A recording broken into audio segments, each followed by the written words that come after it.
Welcome to the Tea Mind. I'm Erica, and this is your weekly pause to put the kettle on, slow down, and reconnect with what really matters. You know that strange fog that hangs in the air between Christmas and New Year? That in between time when the chocolates are half eaten and the days all sort of merge together, and you can't really tell if you're meant to be working or just getting by. That space, that's what we're diving into today. Because sometimes that space and those in between days are exactly where the magic actually happens. Hi, I'm Erica, and welcome back to this week's Tea Mind podcast. This episode is a little bit different. It's part history, part ritual, part invitation, and a gentle landing space for the final days of the year ahead. So pop the kettle on, grab your coziest mug, and let's talk about between years.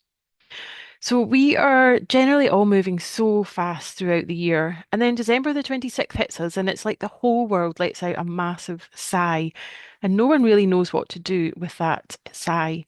We often scroll, we shop, we snack, and we tell ourselves that we'll start fresh on the 1st of January. But what if that space between is the place to actually begin?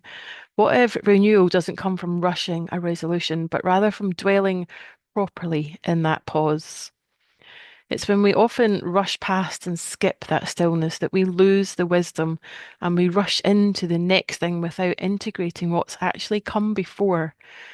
It's when we can make resolutions that aren't really rooted and authentic, or we can carry last year's burnout into this year's blank page.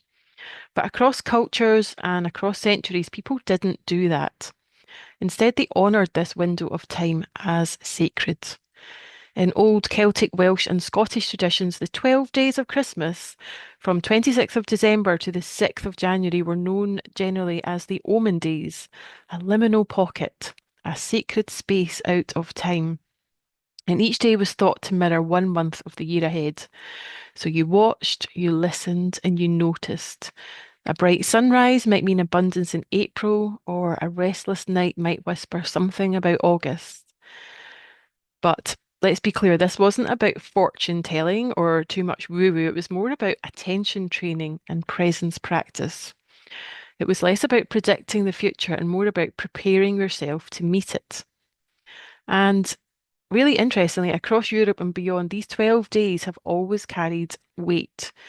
For example, in Germany and Austria, it's the Rauhnächte. I hope I've pronounced that right.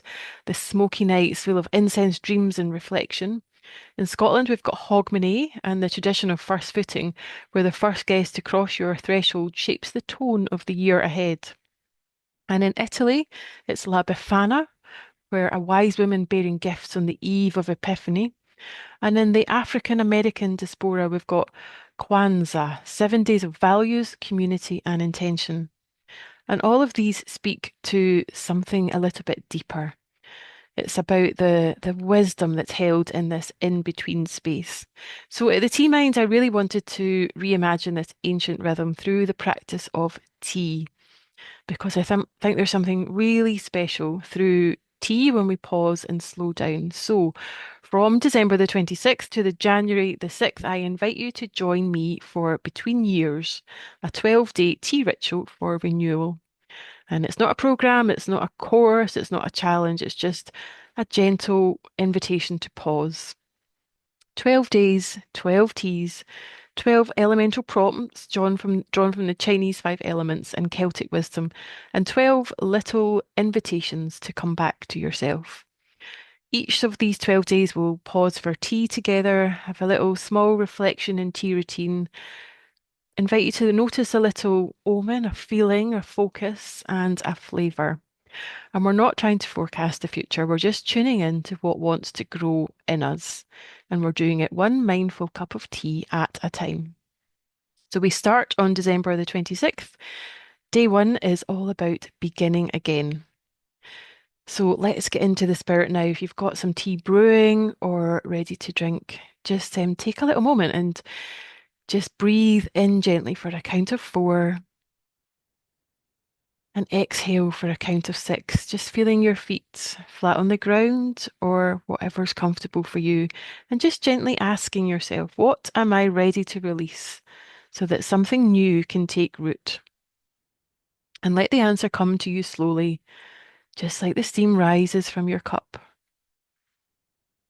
And just pausing to notice the scent of your tea, feeling the warmth in your hands, and being aware of that pause before you sip. And drink it all in. It's not about doing more, it's about being here, being present, and being aware. So if you like the idea of this, please come and brew along with us. Every day from Boxing Day to the 6th of January, we'll be sharing this short daily practice and reflection over on Substack. You can sign up for free and access audio versions of each tea ritual. And if you'd like to brew the exact teas that we're using, you'll get 50% off those every day that they're every day of each of the days. Plus, we'll gather in two special live online circles. The first opening circle is on Boxing Day at 7 p.m. I'll drop the links in the show notes, and the closing circle is on January the 6th. Just you, me, a cup of tea, and a gentle way to begin again. So do sign up to the link in the show notes. So this between years concept isn't about planning the perfect next year. It's all about becoming the person who can meet 2026 with presence, grace, and curiosity.